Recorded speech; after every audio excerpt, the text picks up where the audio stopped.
departments and EMS and all those on the front lines. Just pray that you'll give them safety in their work. Thank you for being here with us, and we ask all these things in Jesus' name. Amen. Amen. Okay. First order of business is our minutes from our October 4th meeting, regular session.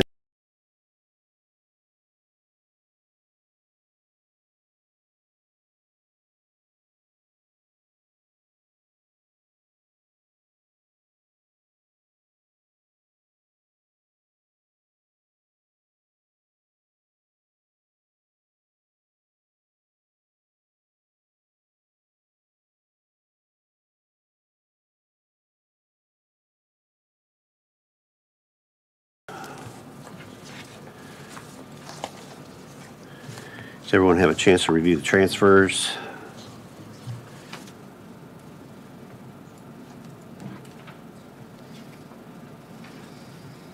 Questions?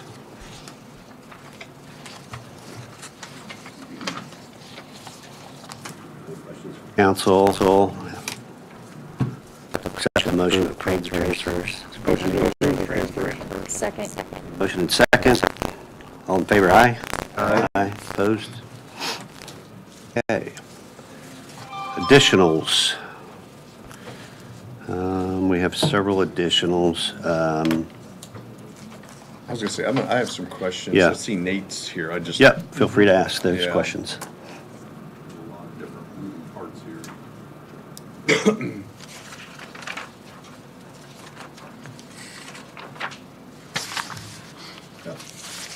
I guess for both, the lit economic development, the 400,000, that's the different bridges. Yep.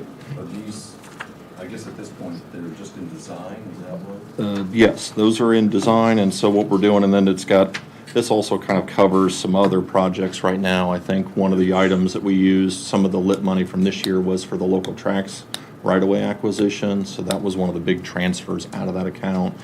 So this amount is we've been rolling the money over each year as we haven't used it.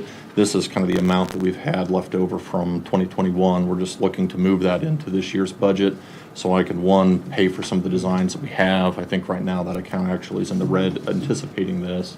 And then whatever I'm not using, I'm hoping to transfer into specifically to the local tracks to cover that, because that's going to go out to bid in 2023. Because you have local tracks down here as a match, is that something different from, we're talking two different? No, this will be just to try to get that lit account built up. Okay. So you'll use up all the 400,000, is that? We're gonna use up a good portion of it, and then whatever I don't, I'm anticipating putting into one of the grant-funded projects. Hopefully at the next meeting, I'm gonna turn I know something the in council, before that. sometimes we don't, all these moving Right. parts, we don't see that. Moving and quite a bit. There's high dollar amounts, and we just want to make sure everything. Typically with this one, I've been rolling this money over, and usually I do it sometime in May or June, but this year we just kinda got busy with other things, so I was meeting with Lisa about 2 months ago when we realized we hadn't done this transfer for this year, so it's like, we better turn that in so we get that moved over, so. As long as it's Yep. correct, I guess. Yep. It is, and then the other one, I think we've got another additional, and that's for Phase 2 of the County Road 200 South project. That's for the design engineering. That is one of our federal aid projects. In fact, I think we're just appropriating the money so we can spend that under the design contract. It is federal aid, so really we're gonna be spending about 20% of that. And that one is part of a match agreement with the city and the redevelopment commission as well, so. And then there was the local tracks grant. And I think that was some additional, that was a separate one, that was additional right-of-way acquisition that we submitted. There was some that were, there's some that are already a little bit over. People are asking for additional funds for that. So we need to come up with an additional funds for it, and then we kind of guessed on 1 or 2 of them. There are some that we're still trying to work out settlements with the property owners. So right now, that's our best guess on what those will finally be. So hopefully we can settle those all this year. Anything else? Okay. Yep. Thanks, Nate. All right, any other questions on the other additionals?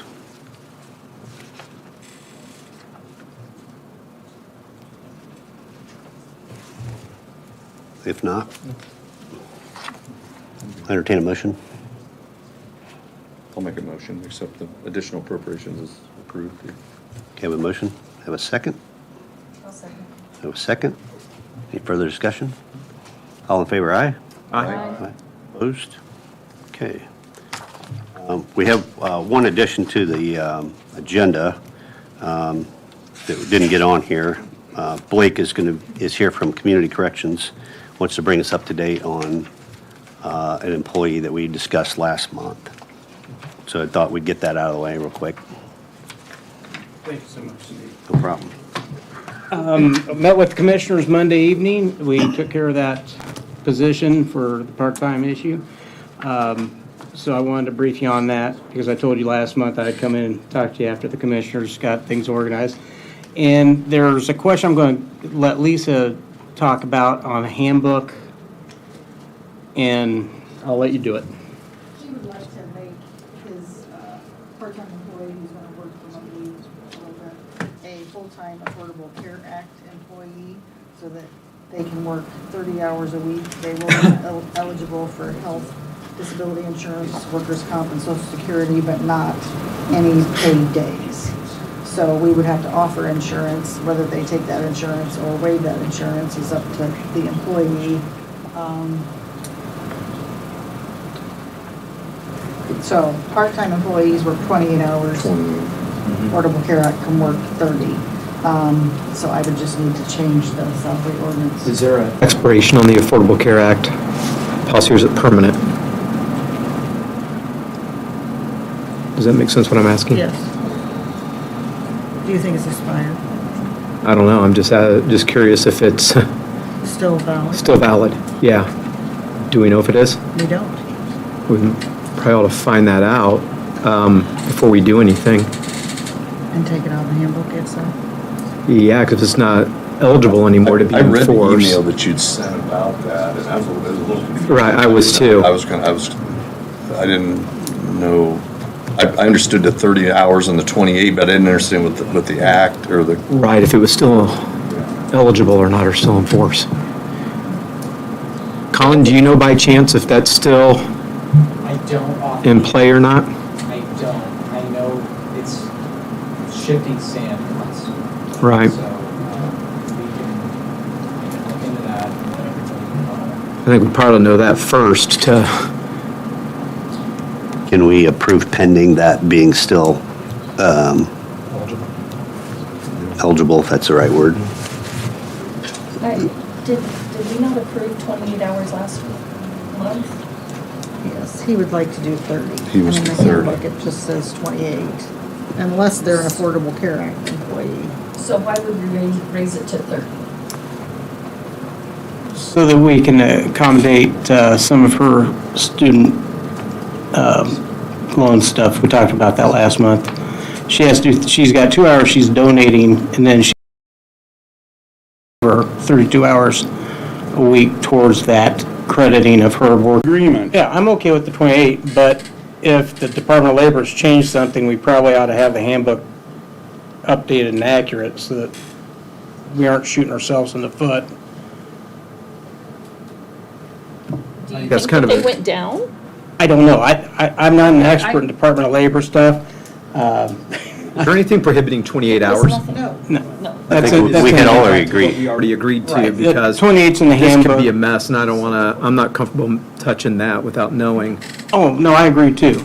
But that's So what was it probably, that the commissioners, they agreed to yesterday? or To allow her to Monday? work remotely for Just to be able to work remotely, okay.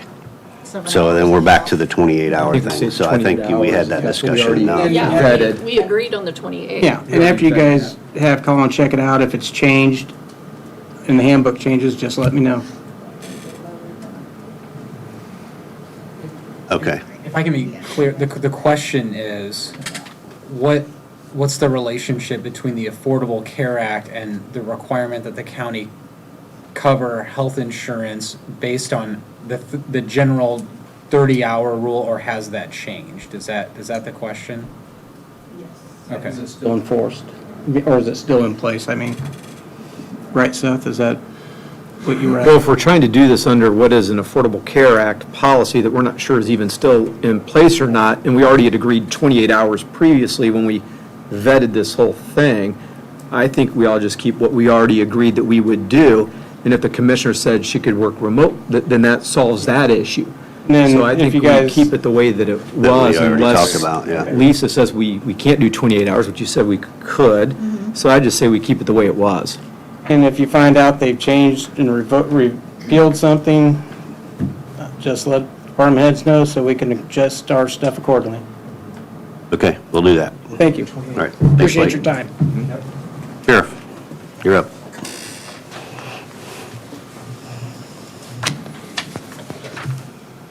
Evening. Evening. As of today, we're sitting at 85 total inmates. 32 of those are pretrial circuit, 29 pretrial superior, 15 F6, and 1 DOC. I also handed out the monthly activity report for October. Nothing out of the ordinary. Just take note that our daily population this time last year was 69, and this year it's 86. So we're still not in the high numbers that we were seeing a few months ago in the 90s. So I'm not necessarily complaining about that. Also attached to that is the monthly report of income generated for 2022. And again, most categories are up with a couple months left in the year here. I don't see anything out of the ordinary as far as income for that. The only other update I have, which is pretty much a monthly update, is the construction project. I think the last time we met, we talked about financials for a fire damper issue. Those have since been shipped in. Those have been installed in the new portion, which is the priority because that's what we need to get open first. So they've been working pretty heavily on getting that done. We have a few fire strobes that need to be installed in some of the areas throughout the jail, and buttoning up a little bit of odds and end things with that new section. So we're hopefully looking at being in the new section sometime in December. So we've had the fire inspector out for a pre-inspection and, took direction from him as far as with the contractors, as far as what needs to be buttoned up in those areas. So nothing out of the ordinary moving forward. They have since, we spoke last, the public parking lot has been replaced. That was all tore out, replaced, and it is complete. That's got new lighting and everything. That was finished today. I was told the electricity would have been hooked up to them today, so that's one thing that's done. We have started moving into what we call our B section within the jail, where our video courts and storage and chapel area is in there. That is, we're buttoning down and just getting out to some punch list stuff as far as just some minor details with some of the paint and stuff like that. So hopefully, we've already started moving things that we've had in multiple storage bins on the property. We started moving those here in the last week, so those are freeing up those for Jackson Construction so that they can get those back and probably put them over at the county highway project, I'm sure. So other than that, we're just getting into the other stuff. I mean, the extra projects we talked about, those are looking to be started here sometime in December. As far as the lobby and the painting in the corridors was another project that's already been started. So they're already doing that. The doors in the kitchen will probably be after the first of the year. So right now they're utilizing that area. They put in the last of our large air handlers for the west side of the jail. They were working multiple shifts this week, getting that in and replaced. They're real close to getting that done and buttoning that up. So that'll be done, and we'll have one air handler left. So moving along. Definitely a lot more light at the end of the tunnel, and we're getting there, so. That's looking good out there. Yep. So, I don't have anything else. Okay, thank you, sir. Yep, appreciate it. All right, Michael.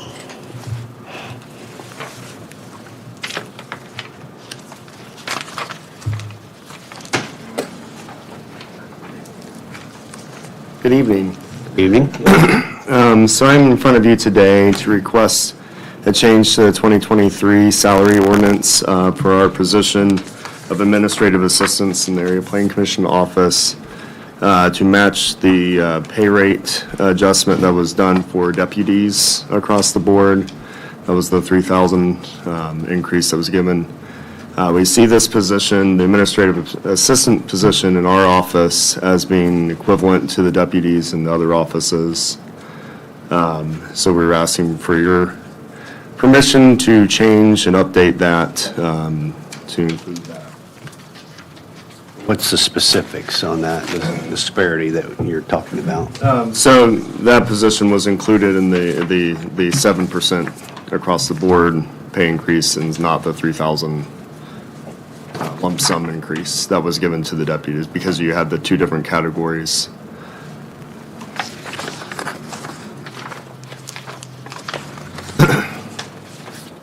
So it would be 3,000 instead of, Instead of the 7%, correct. Yep. So the numbers, What's the numbers? I don't- it's 38,576 is what is currently budgeted for 2023. The increase is the $39,057. So it's a little over $466.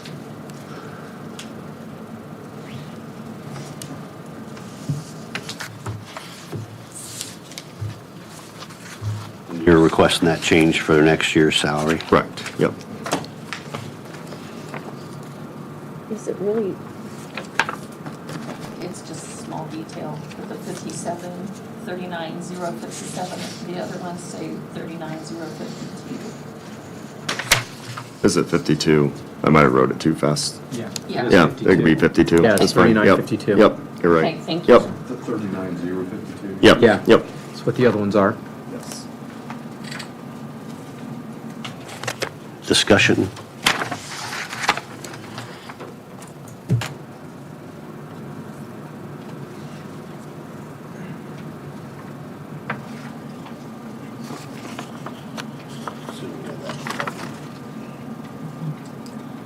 The only thing that and I don't know whether it's right or wrong, is the deputies in other offices are a replacement in something, if something happened to the office holder. And That's- that is likewise what would happen, and has happened historically, if the director was unavailable, that the administrative assistant does the job of the interim director until the position is filled. So that would be consistent with that, how that position has been held. In many ways, it's more of it's titled as administrative assistant, but can in many ways be either a deputy or a, Like a chief officer. yeah, yeah. Mhm.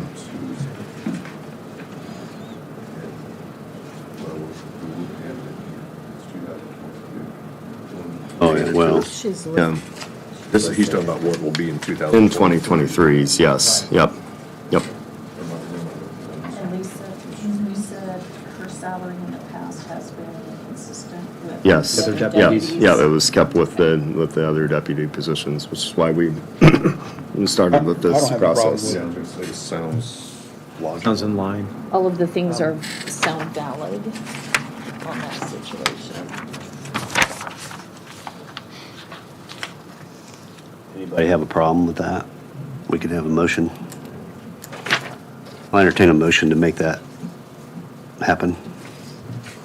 That change. Somebody wants to make it? So moved. Make the motion. Okay, I'll make a motion to go ahead and raise the administrative assistant salary from what was published at $38,576 to $39,052. Thank you. I'll second it. Okay. Motion second. Any further discussion? All in favor, aye? Aye. Opposed? Okay. Appreciate it, thank you. Thanks, Mike. Yep. Thanks for the explanation. It's very appreciative. Okay, Colin, you were up, but you wanted to say a few words on that? As of yesterday, you may have noticed there might be some changes politically. And we are losing a chief deputy in our office. Chris Harvey, who's retiring at the end of the year, and my ascent to the office will create an opening as a deputy prosecutor. When I was hired in years and years ago, we were brought in early as a way to ramp up and get acquainted with cases so that January 1st we could kind of hit the ground running, and the council had approved additional appropriations to fund a salary for a month or so prior to that. Now, in talking with Lisa, it appears that this probably needs to go through an appropriation procedure. So my request would be to table this for the next meeting, and we can go through the advertisement and everything, make that decision then, and I'll have firm numbers. It'll come out of prosecutor's office funds. The money is there, and so we're just asking permission to use it, and the other funds be appropriated over. What I'll tell you that at that meeting, what I'd like to do is have that effective as soon as possible, so that we can bring this person in. I have a person in mind. I don't want to say his name because he's got another job right now and don't want to get in the way of that. But I think he'll be great for the office and great for Wells County. So that'll be the request at that time, and I'll work with Lisa to make sure that that gets on the agenda and it's appropriately taken care of so that it can be voted on at that day. Okay, we'll table it till next month. Thank you. Okay, Chad.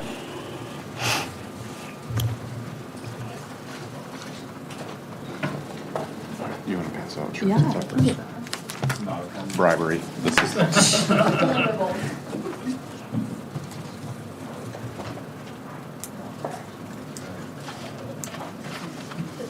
what they were wanting. Thank you. Apparently. Thank you. It's your color, too.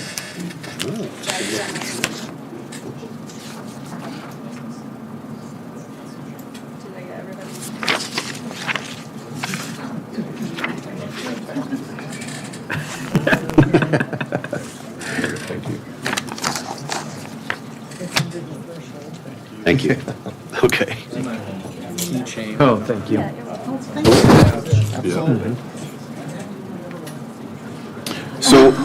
So we just wanted to provide you with a little piece of the branding through the work that we've done over the last year for our efforts towards tourism. And so the next conversation is kind of that sustainable piece to continue to be able to not supply you guys with things, but supply the community, and with marketing efforts and awareness and print materials that help our business and so on and so forth. So Audrey's been doing a lot of this work, so I'm going to let her do most of the talking on what it is that we've done, what we're asking for you to do, and what the future looks like.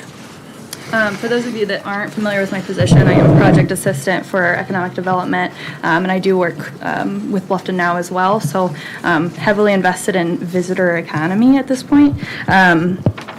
For some guidance, there's a lot of information in this packet, so I'll just briefly try to skim through, but we've been focusing on visitor economy as any direct, indirect, and induced economic activity resulting from visitor interactions with the destination outside their usual environment. So where this will affect our county residents greatly, it will also impact visitors that are coming into our county and starting with a visit. They might be seeking to move here, they might be seeking for entertainment, they might be seeking friends and relatives to stay, but it will benefit both residents and visitors alike.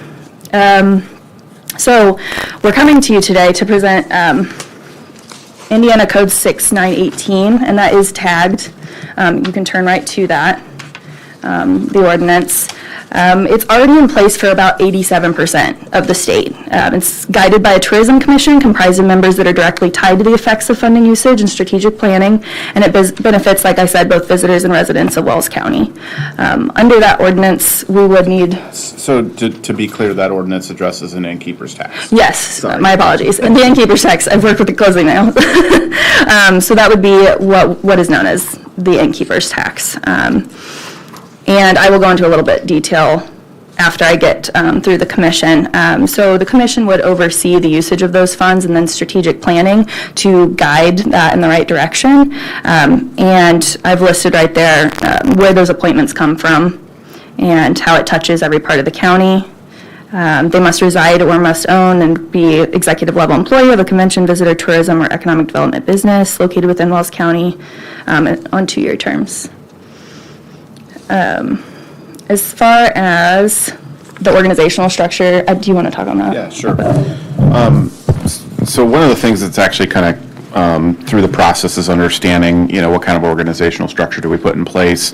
COVID, good thing or bad thing, it really kind of created some awareness of what other organizations went through when innkeepers' tax went down significantly, when nobody was traveling or staying anymore, and there was a lot of layoffs that were taking place in some of the organizations. And so, and part of the reason as well from an organizational structure perspective, our plan is to house it within the Chamber of and Economic Development, and then have added tourism within that.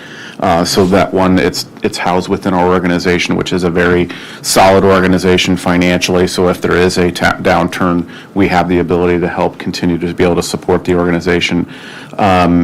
Additionally, the mission and outcome of these things are very similar. So, with the visitor economy focus is not just the weekend visitor, it's promoting our assets that we currently have here in our community for people to do and for things to do and things to see. And most of your visitor economy assets are produced or made for people who live here. And so the main thing we'll be focusing on really it's marketing our quality of place for retention and attraction of residents, and then as well as those weekend visitors. And so because the synergy of small business, local business, what the Chamber works with, the workforce development, workforce attraction that economic development works with, and that the tourism promoting those assets for the quality of place piece, we felt that the three just really worked well together.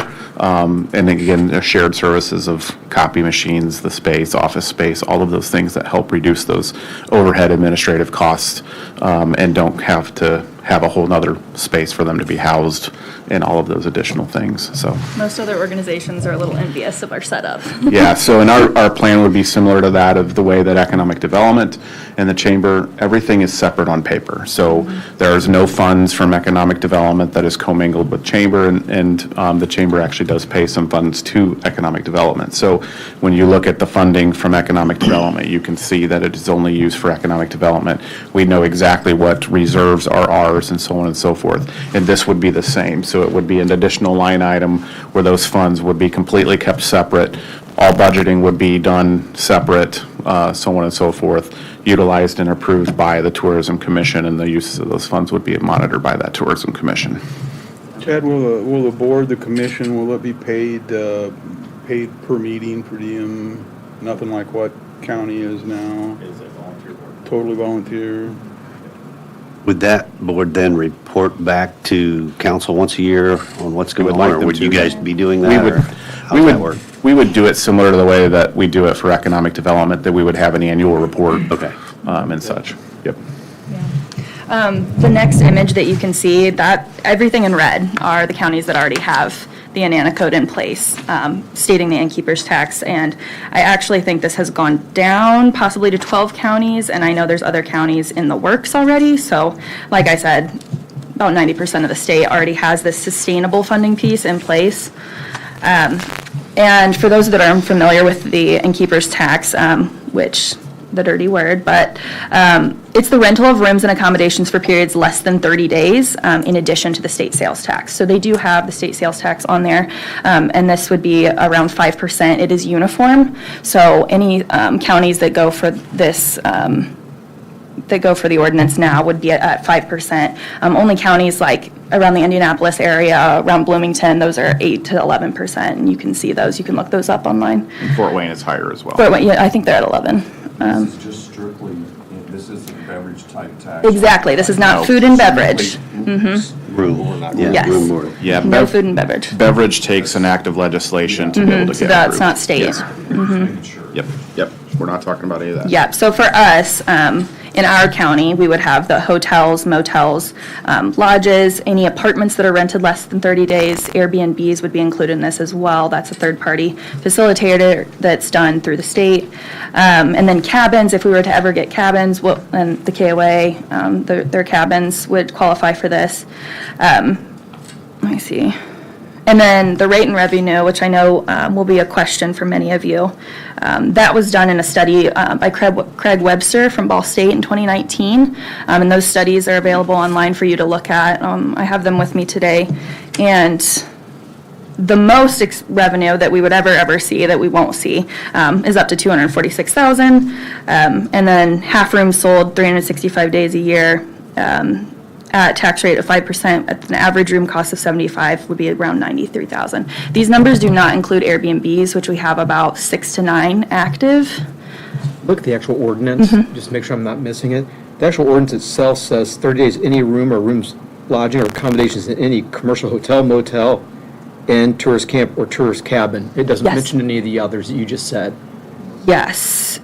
As far, The ordinance does not list the Airbnbs, the bed and correct, breakfasts. yes. So Yep, because that's not can we not collect on those then?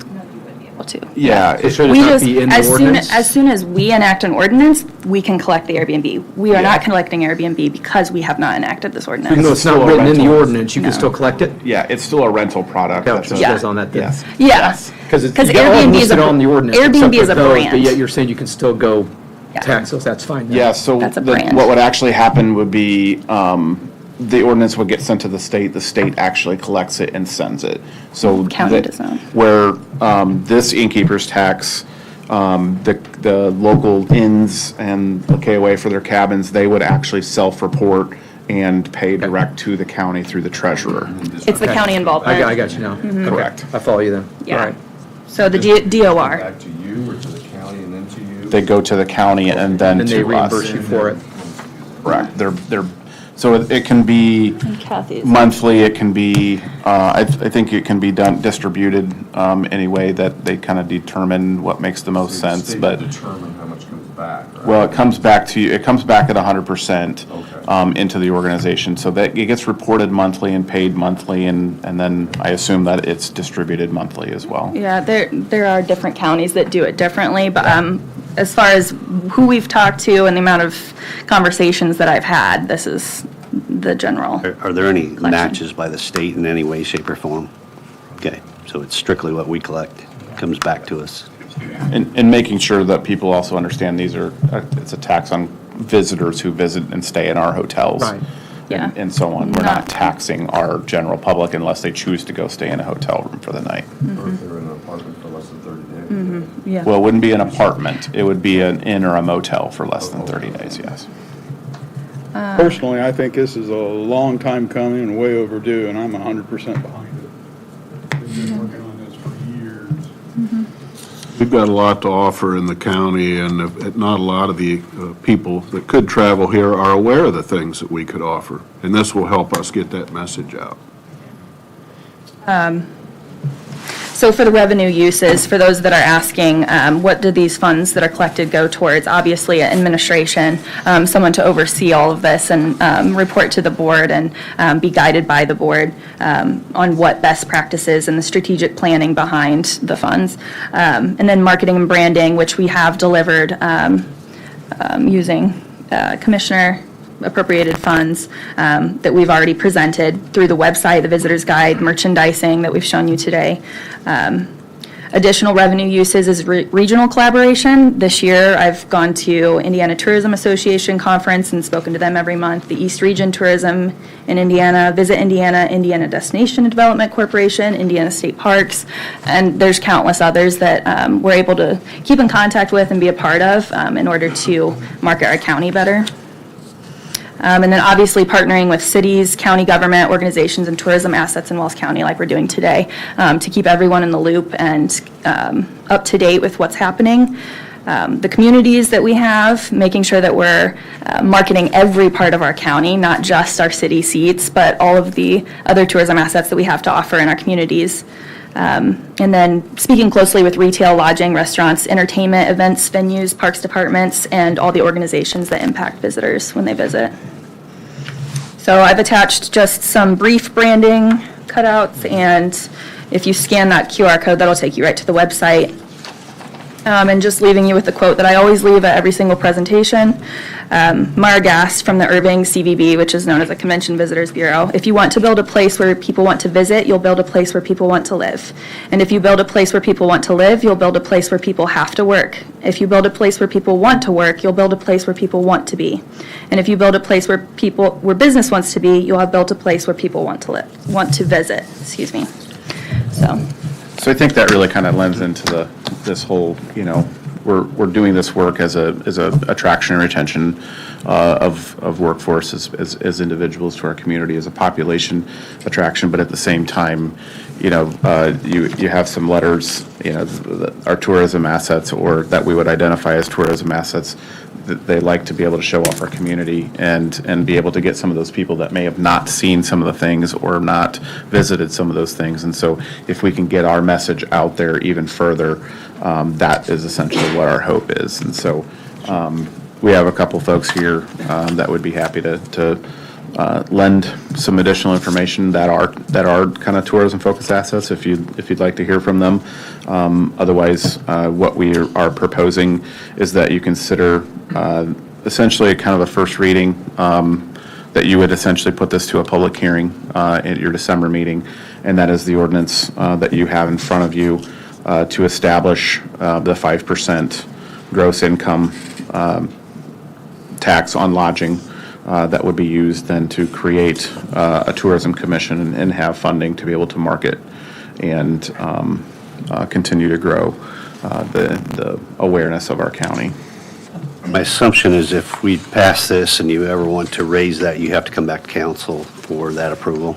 You'd actually have to, it's State. not just council. It'd be state. It would actually have to go through legislation. But how did some of the other cities get higher?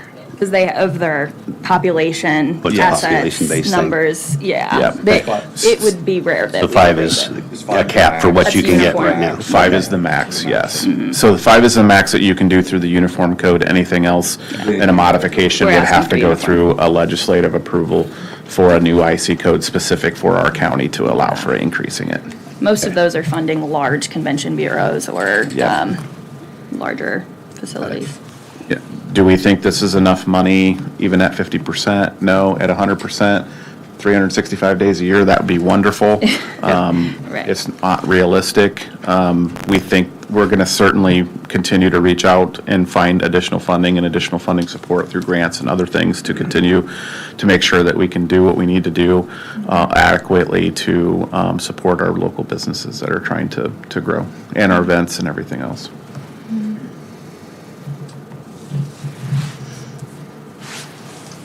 Okay.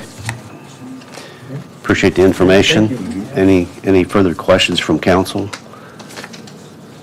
Guys, so at this point, I guess I'll ask for a motion to approve and move to the next step for, what you say this would go for a public hearing for next month? Okay, so. Make that motion. We have a motion I'll second. and a second. Any further discussion? Audrey may Opposed? not Yeah, be here. I may not be here. Okay, but- so we'll move it to the next step. Well, Thank you. Okay, so the next thing up, Chad, I think you're still sticking around for this, is the Project Paddlefish EDA agreement. There are some folks that are gonna get on it, Turn on the TV. I just texted Rick all the. She is. She is, okay, great.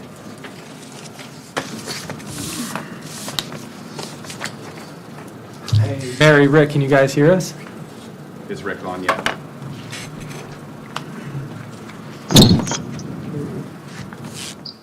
Yes, I can hear. Okay, good.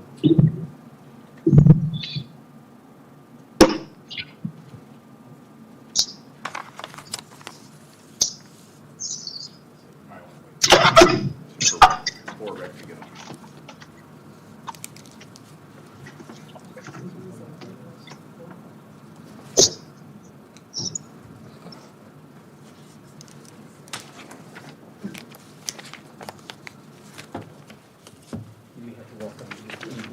walk up each one individually to get them synced. Otherwise, it screws it all up.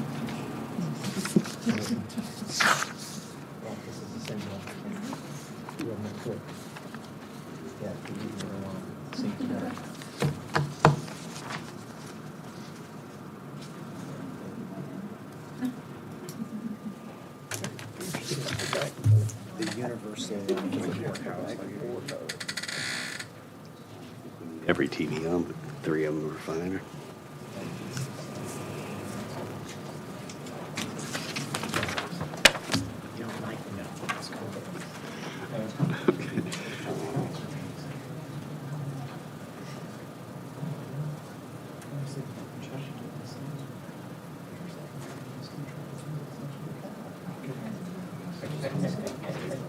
It was sent to us email.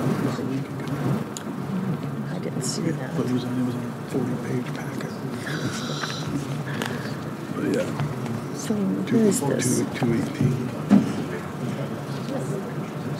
This is 218. They want to go this way? Let's see, 700 south, See, that's 800 south south? of them, and it's like- Gosh. Okay, so where are we at here? 600, Here, let okay, me okay. rephrase this. This is the ERA, which is what, But all this,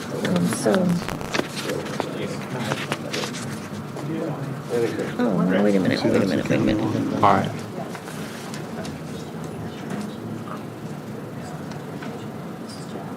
Looks like we've got both of our legal teams on the phone at this point, so Is that all we're expecting here? I believe so. Yeah. So if appropriate, I'll maybe frame things up, and then perhaps Chad or Mary and Rick, if you guys want to expand further, feel free to do so. So we're here representing the Paddlefish Solar Project that's been in development for the past couple of years in Wells County. And the recommendation today is to move forward with a preliminary resolution creating the economic revitalization area that is where the project boundary, the future proposed project boundary would be. You know, this is an agreement in principle to the economic development agreement that we would bring here to the council at the December meeting, and concurrence on the economic, the core economic terms that we've negotiated over the past year with the council members here today. So the preliminary resolution is really just around creating that abatement zone, and again, in concert with, you know, agreement in principle on the economic development agreement and concurrence on the economic terms that we've negotiated. Bit of just to reframe sort of the history of Paddlefish Solar. You know, we've been in this area since 2019. We have a few thousand acres signed through bilateral independent negotiations with landowners that have voluntarily decided to sign up for this project. The economic development agreement is a statutory requirement before we would even submit a permit, as well as the road use agreement and decommissioning agreement, both of which would be part of the economic development agreement. So I'll pause there. Happy to speak more about sort of the history leading up to this point and you know, a bit more about the preliminary resolution if needed. But I'll pause there, and if Chad or Mary and Rick want to say anything further, feel free to do so.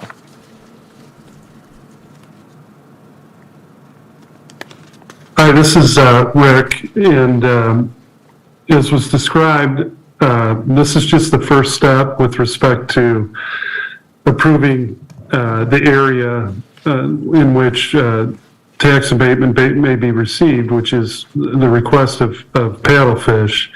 After, if the council were to act on this resolution this evening, then there would be notice published in the paper and delivered to the other taxing units that are part of that area of a public hearing to be held in December.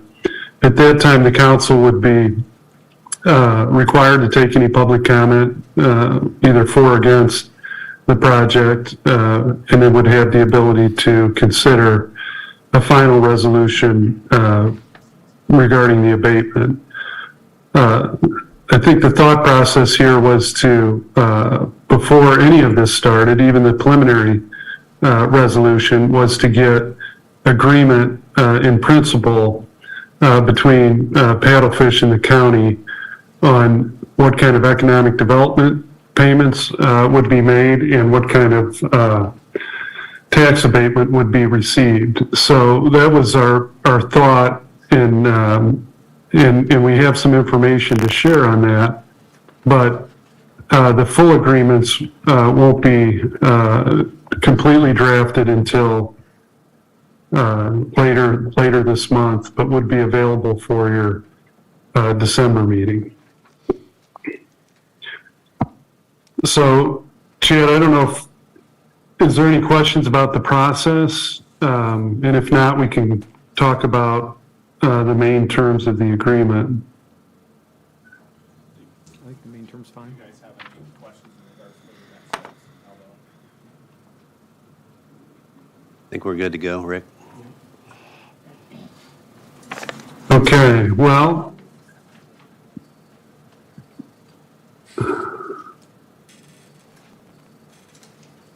bear with me a second here.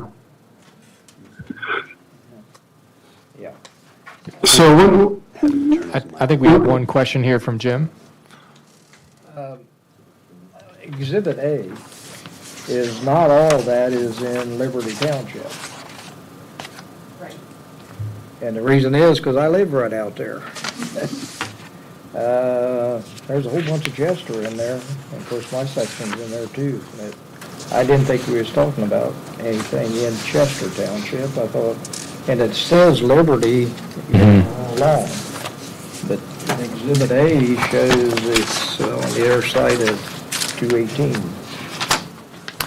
So thanks for raising that for our attention, Jim, appreciate it. A bit about what we decided to do there is oftentimes we've just put the whole section, so those sections do represent sections of which we do have signed land in, although not the entire section is signed up for the project typically, although some of them are. We chose to, do just the whole section because it's easier for sort of tracking purposes with the assessor to say this is a section that's in or this is a section is out. That being said, if you've aptly pointed out that it's not all Liberty, but it's Liberty in another township, that might just be a clerical error on our part in the drafting, perhaps. So is the clerical error that you're going to add Chester into that phrase, or is the clerical error, the map is different? It would be a clerical error that we'd add Chester into the phrase, yeah. Yeah. And to be clear here too, again, we just put the sections in because it was easier for accounting, but that footprint is going to be different than the permitting footprint, right? Which we have to have full land rights on, which would be much narrower than that would actually have the potential to put solar panels on it. So I assure you, if you haven't signed up for solar, you wouldn't be contemplated as part of that operation. Question? So there's no forcing of people to sign up or have it if because I know there's a big section in here that was my dad's too. No, this is just the, so there's a number of steps here and as Rick was mentioning, before we even took any steps, Wells County Administration really wanted to make sure we had one agreement in terms of the economic terms that we've negotiated here in exchange for the tax abatement and the type of tax abatement that's there, which we can talk about. There's a number of different, items built in where there's increased payments if there's more megawatts, and there's also an escalation to kind of account for the inflationary environment that we're in, among other things. But really, this is just a map to create this very broad footprint of if there is infrastructure installed here, it would be part of the abatement program, which would then be formalized right at December, but it's not until, we'd actually go through with the permit, which would be only land that we had signed that would conceivably have panel infrastructure on it. And I apologize for not identifying that early on as well. Part of the conversation that we had is there's an identified project, although there's an identified project that they hope to maybe add some additional capacity here in Wells County if they can find additional land. And so when you create an EDA or an ERA area, you want to kind of look and say, where are all the potential where you think you might end up, so that they don't have to come back here in 6 months or a year and say, hey, so-and-so just signed up, it's outside of the ERA area, and now we have to do this again, because now we have this new space that somebody has decided to sign up. So it's really, again, it's just an area that says this is where they're looking. Doesn't mean anything is guaranteed, if that makes sense. And I think maybe, Chad, it's my understanding too, at one point, the entirety of Wells County was an ERA zone. So Correct. this type of strategy has actually been used, I don't want me to misspeak, but actually at a broader scale. For Yes. other- So right now, you actually have a countywide ERA in place, which we did for the broadband. This actually would still fit under that. However, their legal counsel and they feel like this project should be specifically identified within an ERA. So it's really technically an ERA that's overlapping an ERA that's already been created. But this ERA is specific to this project. So just so I'm clear, are you planning to develop outside of Liberty Township, or are you not, and just drew a larger map by convenience because of the section boundaries?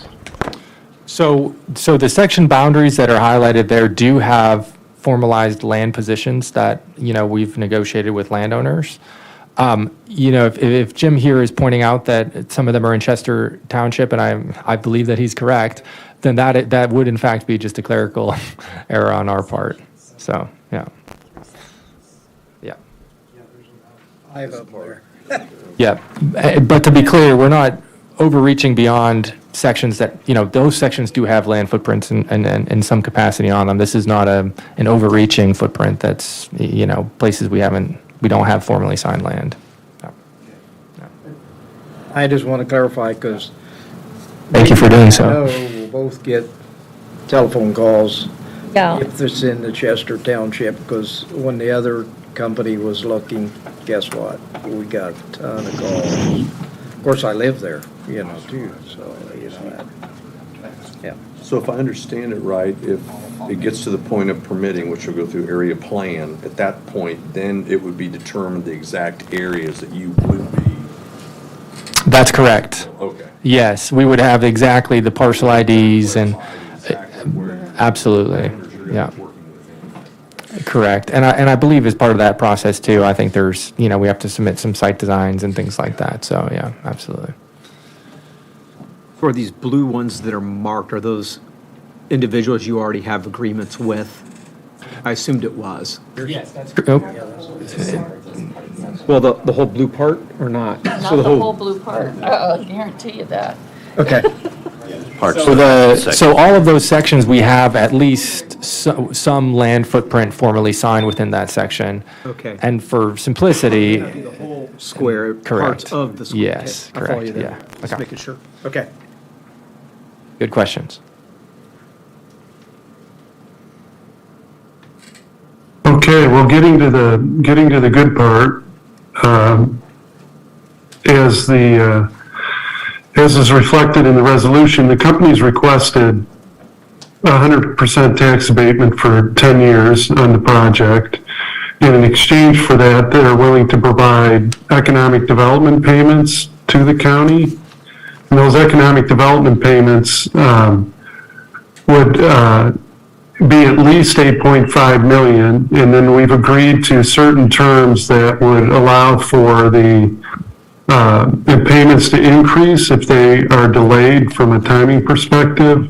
That would then help account for inflation. So for example, the first payment, if project construction commenced and they made their first payment in March of 25, then they would have $8.5 million in payments. But if the first payment didn't start until March of 2027, then it would increase to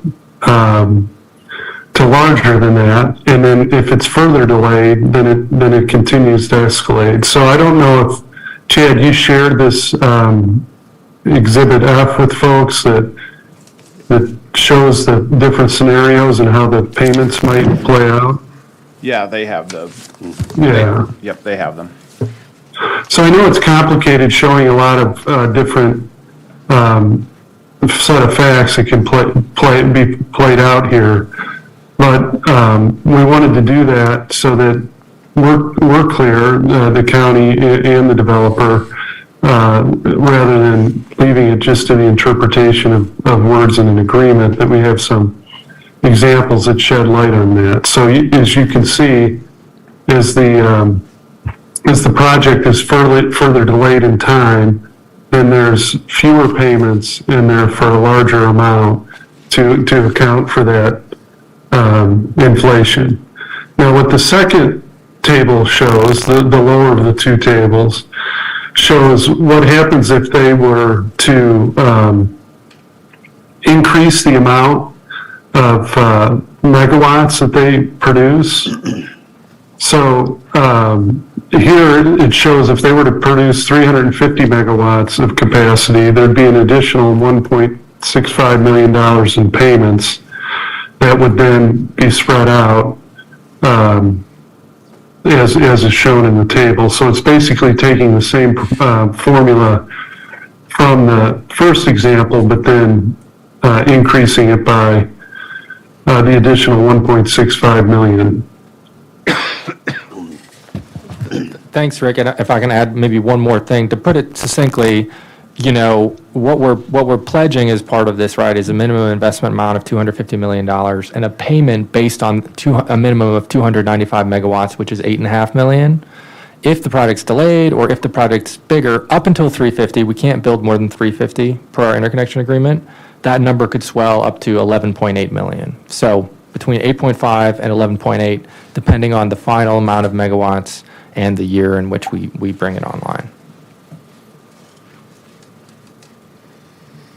Would that be determined before the whole project starts, what size it would be in finality? So we have up to 350 megawatts that we can build in our interconnection agreement.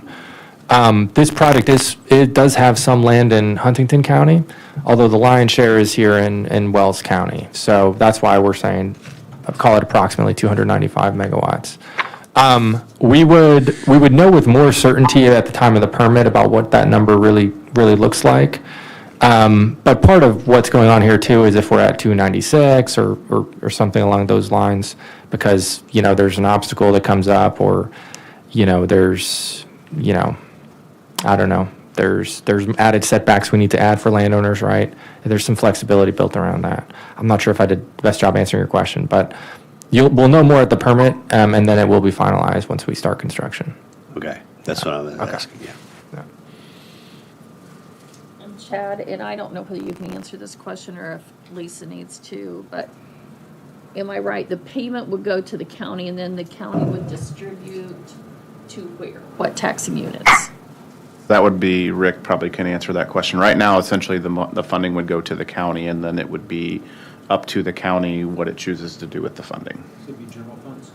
That's right. So like any other county money, it would require appropriation by the council and then the commissioners spending it. And the way we set up the agreement, it provides a lot of flexibility to the county as to how it wants to use that money. Basically, anything that, you know, is the lawful expense of the county can be paid for. Some other counties have elected to share some of this revenue with other taxing units in the county, but I think those questions are for another day when we're closer to having the payments materialize. And Rick, does those funds go to the general fund, or will they need to establish another fund for those dollars to go to? They'll establish another fund. We don't want them to go to the general fund. So otherwise it would reduce your levy, and you would end up with no money, no increase in cash to be available to do other projects in the county that are needed. I guess my question was, would the school benefit in that area? It could, but as Rick kind of indicated, those are conversations as you get closer to receiving those payments, that the county makes a decision on how and where it wants to spend its money, yes. I'm going to be asked that question. Yeah. I know those are conversations we've had, but, yeah. Definitely something future councils will have Right. a hand Have to deal with. in deciding.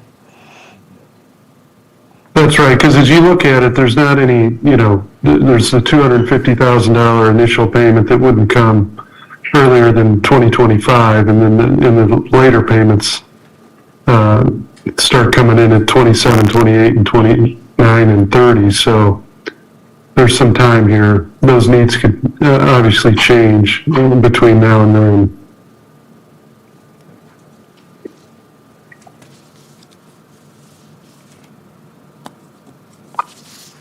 Anybody else have any questions related to the project? So in front of you is essentially a resolution. It's kind of the same as what we had presented to you previously. This resolution would be approving setting it to a public hearing, in which, again, as Rick indicated, you will take public comment for the creation of the ERA. Understanding that that's the public comment that you're accepting as the creation of the ERA for the tax abatement. So at this point, you're not approving anything other than to set it to a public hearing. I would recommend that we do that.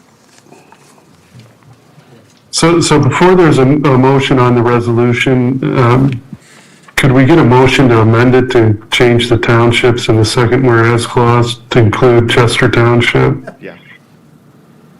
So that ought to be a motion in a second and a separate vote, and then a motion and second and a vote on the amended resolution. Okay, let's take the first motion to add Chester Township in that. Someone want to make that motion?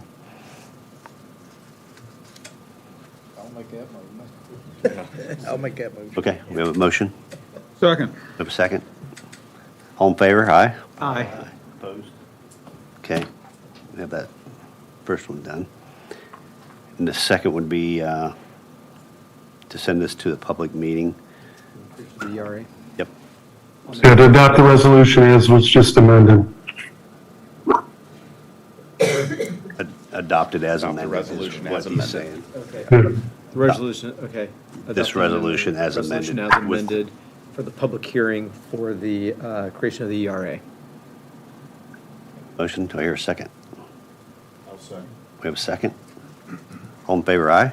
Aye. Aye, opposed? Okay. What else? Thank you. Thank you. Thank you. Yep. Okay, appreciate it. Any final One step questions at a for time. either attorney or?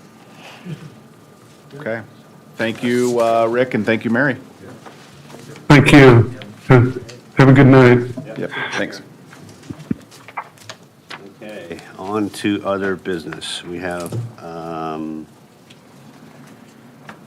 couple ordinances, salary ordinances, and a sheriff's salary contract to approve.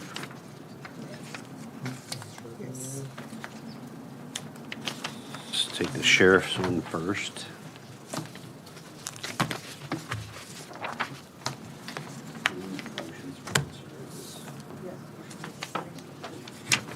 Okay, we need a motion for the 2023 sheriff's salary contract. I believe we've already set the amounts and all that. Yeah. Motion It's for already this. budgeted, Yeah, right? yep. I'll go ahead and make a motion to approve the 2023 sheriff's salary contract. Motion? Here, Second. have it. Vicky, second. Okay, all in favor, aye? Aye. Opposed?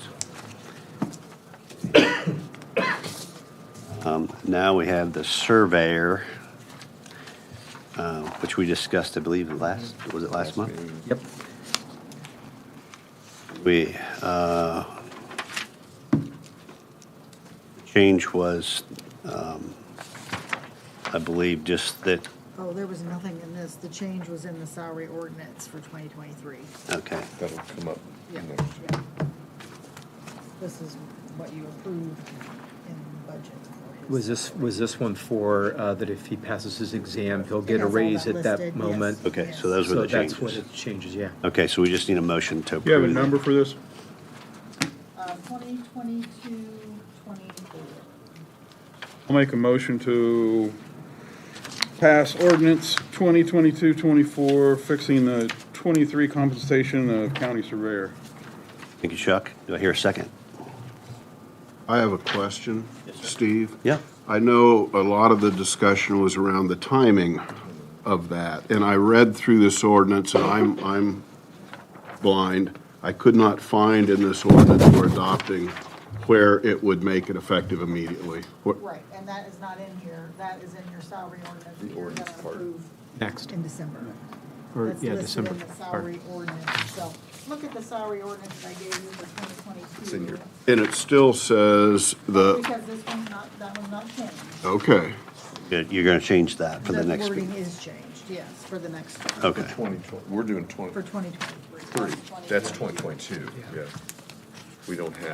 We haven't done 2023 yet. Right. Okay. So we assume it'll be in that 2023. be with the timing Yes. at that point. It is, yes. I will second the motion. Okay. Thank you. Yep. Okay, we have a motion and a second. All in favor, aye? Aye. Aye. Opposed? Passed, 7-0. Okay. And then the updated salary ordinance itself. That is up to you, whether you want, it might have to change for his request next time. But we'll just Let's put that move, off. yeah, we'll move that off till December. Put that off. Okay, and then I know, Leon, you had something? Yeah, it won't take long.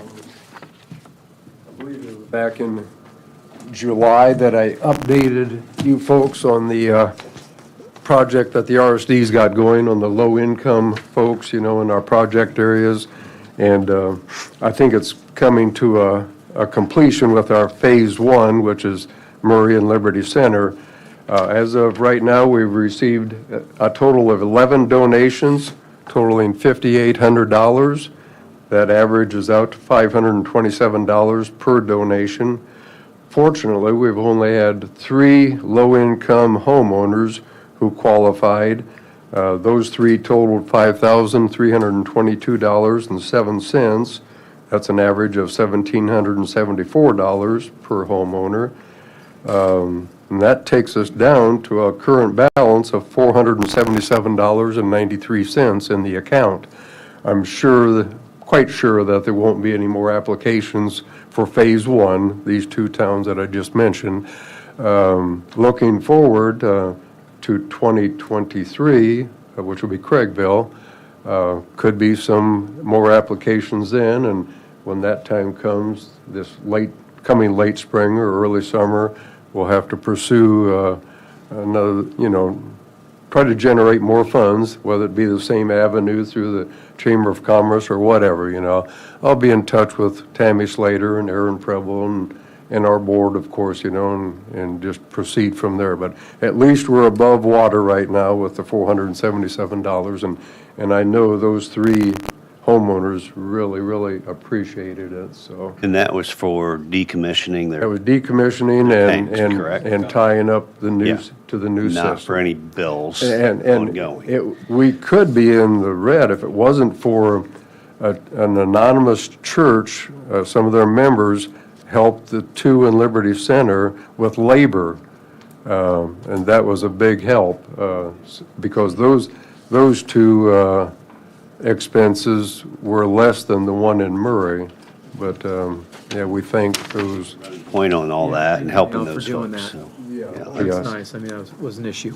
Sure. Yeah, so. so those funds can carry over to the next. Oh, yeah, whether that these be Craigville or $477 Kingsland or will wherever. stay in the fund, yeah. Sure. It's a countywide thing until all 9 unincorporated towns are hooked up to sewage, which could take several years, I don't know if you've followed in the papers, but we didn't receive as much grant money as we had hoped to.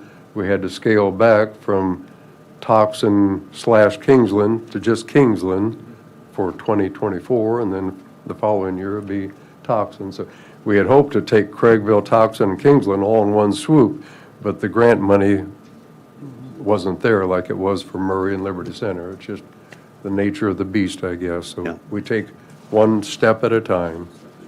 Well, thank you, If Leon. anybody wants a hard copy of this, just let me know, but I didn't bring in the extra, but you know where we stand right now. All right, appreciate it. All right, anything from council that you'd like to bring up tonight? Anything from the audience you'd like to bring up? Okay. Hearing none, I'll entertain a motion to adjourn. Motion to adjourn the meeting. Second. Okay, all in favor? Aye. We are adjourned.